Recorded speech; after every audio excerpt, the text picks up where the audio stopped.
കൂട്ടുകാരെ, എല്ലാവർക്കും എഡ്യൂസാറ്റ് ലേണിംഗിൻ്റെ മലയാളം ക്ലാസ്സിലേക്ക് ഹൃദ്യമായ സ്വാഗതം. നമ്മൾ ഇന്ന് പഠിക്കാൻ പോകുന്നത് കേരള പാഠാവലിയിലെ ആദ്യത്തെ അധ്യായമായിട്ടുള്ള കഥകൾ അതിമോഹനം എന്ന പാഠഭാഗമാണ്. ഇത് എഴുതിയത് എഴുത്തച്ഛനാണെന്ന് നിങ്ങൾക്കറിയാമല്ലേ. എഴുത്തച്ഛനെ കുറിച്ച് നമ്മൾ കൂടുതൽ പറയേണ്ട ആവശ്യമൊന്നുമില്ല. കാരണം എഴുത്തച്ഛനെ നമ്മൾ കുട്ടിക്കാലം മുതലേ കേട്ട് വളരുന്ന ഒരു സാഹചര്യമാണല്ലോ. എഴുത്തച്ഛൻ മലയാള ഭാഷയുടെ പിതാവ്, ആധുനിക മലയാള ഭാഷയുടെ പിതാവ് എന്നൊക്കെ അറിയപ്പെടുന്നുണ്ട്. എഴുത്തച്ഛൻ്റെ ഭക്തിപ്രസ്ഥാനത്തിലൂടെയാണ് എഴുത്തച്ഛൻ നമ്മുടെ മലയാള ഭാഷയിലേക്ക് കടന്നു വന്നത് അല്ലേ. ഭക്തിപ്രസ്ഥാനത്തെ പ്രോത്സാഹിപ്പിച്ചു എന്നുള്ളതാണ്. എഴുത്തച്ഛൻ്റെ പ്രധാനപ്പെട്ട കൃതികളാണ് അധ്യാത്മരാമായണം കിളിപ്പാട്ട്, മഹാഭാരതം കിളിപ്പാട്ട്, 24 വൃത്തം മുതലായവ. അപ്പം മലയാള ഭാഷയുടെ ഉപജ്ഞാതാവായ അല്ലെങ്കിൽ മലയാള ഭാഷയുടെ പിതാവും കിളിപ്പാട്ട് പ്രസ്ഥാനത്തിൻ്റെ ഉപജ്ഞാതാവുമായ തുഞ്ചത്ത് രാമാനുജൻ എഴുത്തച്ഛൻ രചിച്ച ശ്രീ മഹാഭാരതം കിളിപ്പാട്ടിലെ ദ്രോണപർവ്വത്തിൽ നിന്ന് എടുത്തിട്ടുള്ളതാണ് കഥകൾ അതിമോഹനം എന്ന പാഠഭാഗം. കുരുക്ഷേത്ര യുദ്ധത്തിൻ്റെ സർവസൈന്യാധിപൻ ആയിരുന്ന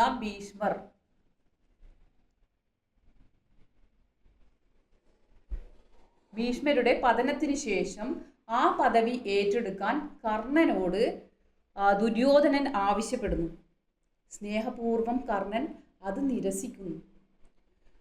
നിരസിക്കുകയും സർവഗുരുവും സർവശക്തനുമായ ദ്രോണാചാര്യരെ പുതിയ സൈന്യാധിപനാക്കാൻ കർണൻ ദുര്യോധനനോട് പറയുന്നതാണ് പാഠഭാഗം.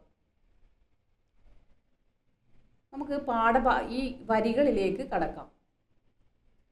പഞ്ചവർണ്ണക്കിളി പെൺകിടാവേ തെളിഞ്ഞെഞ്ചെവി രണ്ടും കുളിർക്കെ പറകനി, നെഞ്ചം തെളിഞ്ഞ് കുറുക്കിക്കൊഴുത്ത പാൽ പഞ്ചതാരപ്പൊടി കൂട്ടിക്കുഴമ്പാക്കി.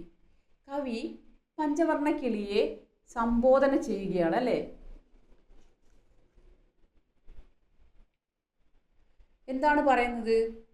പഞ്ചവർണ്ണക്കിളി പെൺകിടാവേ തെളിഞ്ഞെഞ്ചെവി രണ്ടും കുളിർക്ക പറകനി എന്ന് പറഞ്ഞാൽ എൻ്റെ ചെവി രണ്ടും തെളിഞ്ഞതും കുളിർമയുള്ളതുമായ സ്വരത്തിൽ ചെവികളെ തണുപ്പിക്കാൻ അല്ലെങ്കിൽ സന്തോഷിപ്പിക്കാൻ കഥ പറയാനായി കിളിയെ ക്ഷണിക്കുന്നു. തുടർന്ന് ആ കിളിക്ക് കഴിക്കാൻ വേണ്ടി താൻ തയ്യാറാക്കിയ നല്ല ഭക്ഷണങ്ങളെക്കുറിച്ച് പറയുകയാണ് ഈ താഴോട്ട് വരുന്ന വരികളിൽ. നമുക്കറിയാം, പഞ്ചതാരപ്പൊടി കൂട്ടിക്കുഴമ്പാക്കി നല്ല കദളിപ്പഴങ്ങൾ തിരഞ്ഞു ഞാൻ. ഇവിടെ എന്താണ് നല്ല കദളിപ്പഴങ്ങൾ അല്ലേ?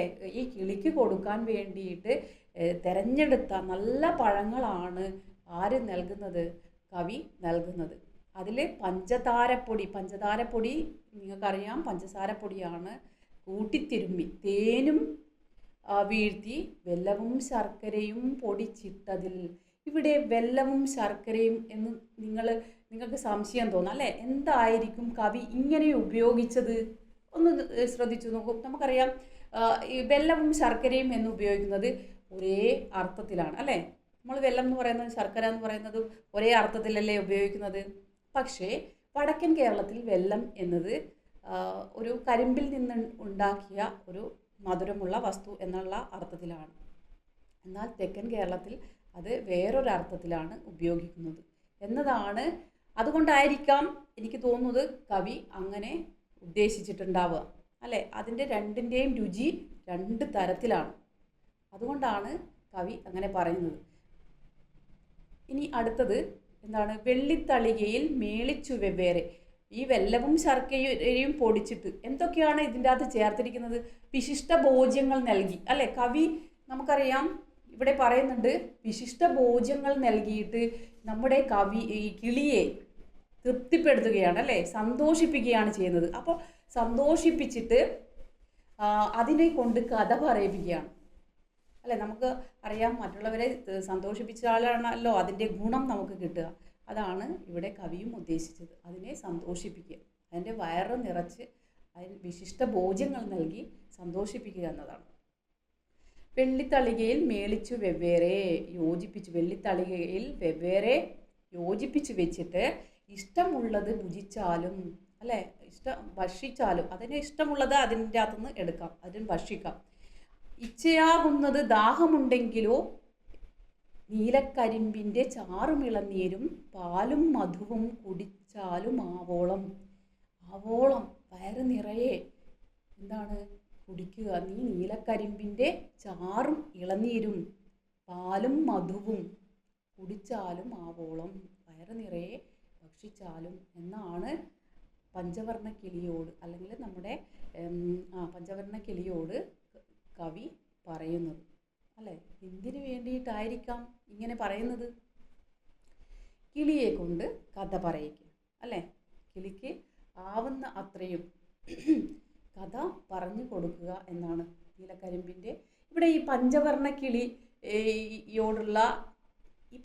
കിളിയോടുള്ള വാത്സല്യവും അവൾക്ക് ഇഷ്ടമുള്ളത് നൽകാനുള്ള കവിയുടെ താല്പര്യവും നമുക്കിവിടെ വ്യക്തമാകുന്നുണ്ട് അല്ലേ.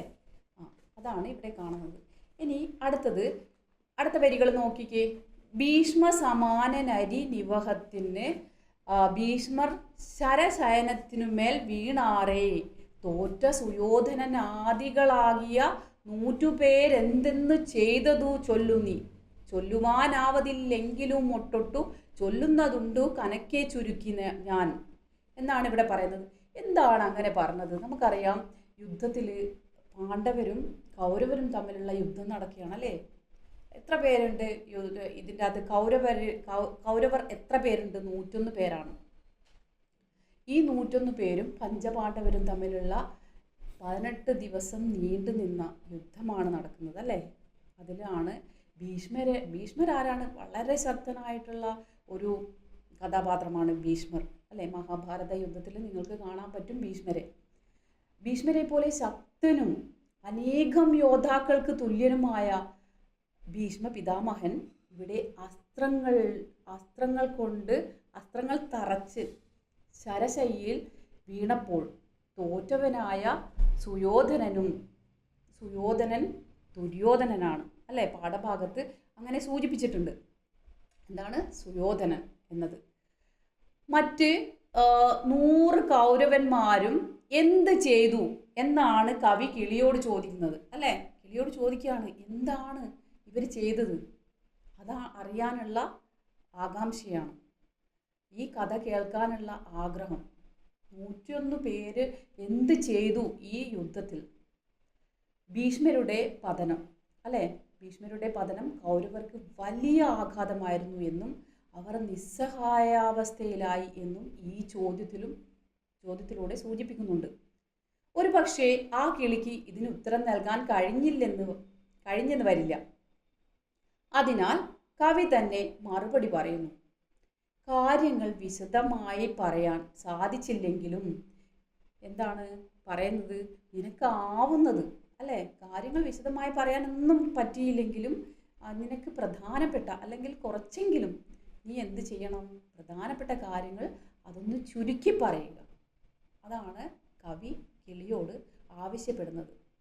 ഭീഷ്മർ വീണ ഉടൻ തന്നെ ദുര്യോധനൻ ധീരനും ശക്തനുമായ കർണനെ വേഗത്തിൽ സൈന്യത്തിൻ്റെ സേനാപതി സ്ഥാനം ഏറ്റെടുക്കാൻ സ്നേഹത്തോടെ ആവശ്യപ്പെടുന്നു. നോക്കൂ, ഇവിടെ എന്താണ്? നമുക്കറിയാം, ഈ ഭീഷ്മ പിതാമഹൻ അസ്ത്രങ്ങളേറ്റ് ശരശയ്യയിൽ കിടക്കുകയാണ്. ആ ശരശയ്യയിൽ കിടക്കുന്ന ഭീഷ്മ പിതാമഹനെ കണ്ടപ്പോൾ തന്നെ ഇവരുടെ അവസ്ഥ ആകെ മാറി.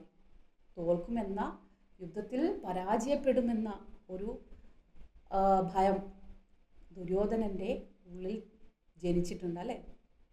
അപ്പോൾ തന്നെ ആരെ സമീപിച്ചു? നമുക്കറിയാം ആരാണ് ഭീഷ്മരാണ് ഇതിൻ്റെ ഭീഷ്മ പിതാമഹനാണ് ഇതിൻ്റെ അകത്ത് എല്ലാമായിട്ടുള്ള അല്ലേ, ശക്തനായിട്ടുള്ളവർ. ആ ശക്തൻ അല്ലെങ്കിൽ നമ്മളെ മുന്നിൽ നയിക്കുന്ന ലീഡർ അല്ലേ, നേതാവ് അവിടെ വീണ് കിടന്നാൽ പിന്നെ എന്ത് ചെയ്യും, ബാക്കിയുള്ളവരെന്താവും എന്നുള്ള ഒരു ഭയം ആണ് ദുര്യോധനനിൽ ഉടലെടുത്തത്. അങ്ങനെ ദുര്യോധനൻ എന്താണ് ചെയ്തത്? നമ്മുടെ കർണനെ, അല്ലേ, വില്ലാളി വീരൻ ഒക്കെ പറയാം നമുക്ക്, ആ ഒരു കർണനെ സമീപിക്കുകയാണ്. ആ കർണനെ സമീപിച്ചപ്പോൾ കർണൻ എന്താണ് പറയുന്നത്? എന്തിനു വേണ്ടിയിട്ടാണ് സമീപിക്കുന്നത്? അടുത്ത സേനാധിപതിയായിട്ട് ആ കർണനെ വാഴിക്കാൻ വേണ്ടിയിട്ടാണ്. അങ്ങനെ ഇങ്ങനെ സമീപിച്ചപ്പോൾ എന്താണ് അവിടെ സംഭവിക്കുന്നത്? കർണൻ സ്നേഹത്തോടെ ഒരു ചെറു പുഞ്ചിരിയോടെ ദുര്യോധനൻ്റെ വാക്കുകൾ കേട്ടപ്പോൾ, നീ ആവണം എന്ന ആ വാക്ക് കേട്ടപ്പോൾ ചെറു പുഞ്ചിരിയോടെ അതിന് എന്ത് ചെയ്തു? മറുപടിയായി തൻ്റെ മനസ്സിലുള്ള സന്തോഷം താൻ ആരോടും പറഞ്ഞു ഒരു ചെറു പുഞ്ചിരിയോടെ അതിനെ സമീപിച്ചു. തൻ്റെ മനസ്സിലുള്ള സന്തോഷം താൻ ആരോടും പറയില്ല എന്ന് കർണൻ അറിയിക്കുകയും ചെയ്തു. ദ്രോണാചാര്യരെ പോലെയുള്ള ഗുരുനാഥൻ ഉണ്ടായിരിക്കെ മറ്റുള്ളവരെ സേനാപതി സ്ഥാനത്തേക്ക് പരിഗണിക്കുന്നത് എന്തിനാണെന്ന് കർണൻ സംശയം പ്രകടിപ്പിക്കുന്നു. ഇവിടെ നോക്കൂ, അടുത്തത് ഇവിടെ പറയുന്നുണ്ട് കേട്ടോ. എന്താണ് പറയുന്നത്? 100 പേരെന്തെന്നു ചെയ്തത് ചൊല്ലു നീ, ചൊല്ലുവാനാവതില്ലെങ്കിലും ഒട്ടൊട്ടു ചൊല്ലുന്നതുണ്ടു കനക്കെ ചുരുക്കി ഞാൻ. വൻപനാം കർണനോടാശു സുയോധനൻ അൻപൊടു സേനാപതിയാകെ നീ എന്നാൽ. കർണനും മന്ദസ്മിതം ചെയ്ത് ചൊല്ലിനാൽ കർണസുഖം ഞാൻ പറയുകയില്ല ആരോട്. ആ സ്നേഹത്തോടു കൂടിയാണ് അല്ലേ അവിടെ കർണനെ സമീപിച്ചത് എന്നാണ്. വൻപനാം എന്ന് പറഞ്ഞാൽ എന്താണ്? അവിടെ വൻപൻ എന്ന് പറഞ്ഞാൽ അത്രയും പ്രബലനായിട്ടുള്ള കർണനോടാണ് ഇദ്ദേഹം പോയിട്ട് പറയുന്നത്, ദുര്യോധനൻ പറയുന്നത്. അങ്ങനെ കർണൻ മന്ദസ്മിതത്തോടുകൂടി അത് കേട്ടു, അല്ലേ? കർണസുഖം ഞാൻ പറയുകയില്ല ആരോടും എന്നാണ് കർണൻ പറയുന്നത്. ദ്രോണരാമാചാര്യൻ താനിരിക്കെ എന്ത് മാനിച്ചു മറ്റുള്ളവർ നിർത്തുന്നിത് പട. മന്നവാ കേൾക്ക ഭരദ്വാജ നന്ദനൻ നിന്നുള്ള യോദ്ധാക്കളിൽ പ്രബലാധിപൻ. പിന്നെ ഞാൻ പക്ഷേ ഭരിക്കുന്നതുമുണ്ട് മന്നവ, സങ്കടമുണ്ടാകുകയില്ലേതും. മാനിയായുള്ള സുയോധനൻ ദ്രോണനെ സേനാപതിയായ അഭിഷേകം ചെയ്താൻ എന്നാണ് പറയുന്നത്. മന്നവ എന്ന് പറഞ്ഞാൽ എന്താണ്? ഇവിടെ രാജാവെ കേൾക്കുക, ഭരദ്വാജന്റെ പുത്രനായ ദ്രോണാചാര്യർ നിന്റെ യോദ്ധാക്കളിൽ ഏറ്റവും ശക്തനാണ്. അതിനുശേഷം മാത്രമേ മറ്റുള്ളവരെക്കുറിച്ച് ചിന്തിക്കേണ്ടതുള്ളൂ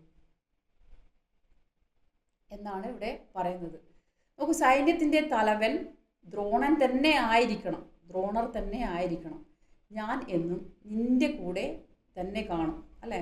എന്താണ് പറയുന്നത്? ഞാൻ എന്നും നിന്റെ കൂടെ തന്നെ. ദുര്യോധനനോട് കർണൻ പറയുകയാണ്, ദ്രോണാചാര്യരെ തന്നെ ആയിരിക്കണം സേനാധിപനായിട്ട് അല്ലെങ്കിൽ സൈന്യാധിപനായിട്ട് നിയോഗിക്കേണ്ടത്. പക്ഷേ ഞാൻ നിന്റെ കൂടെ എന്നും ഉണ്ടാകും എന്നാണ് പറയുന്നത്.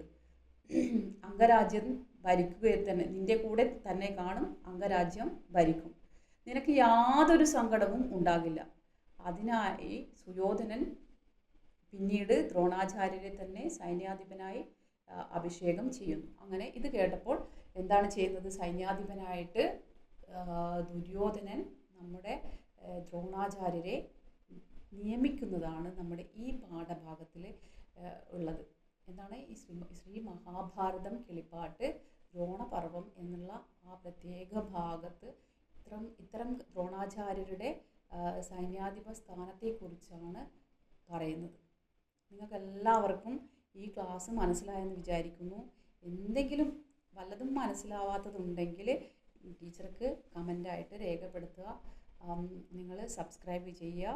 എല്ലാവർക്കും നന്ദി. Thank you.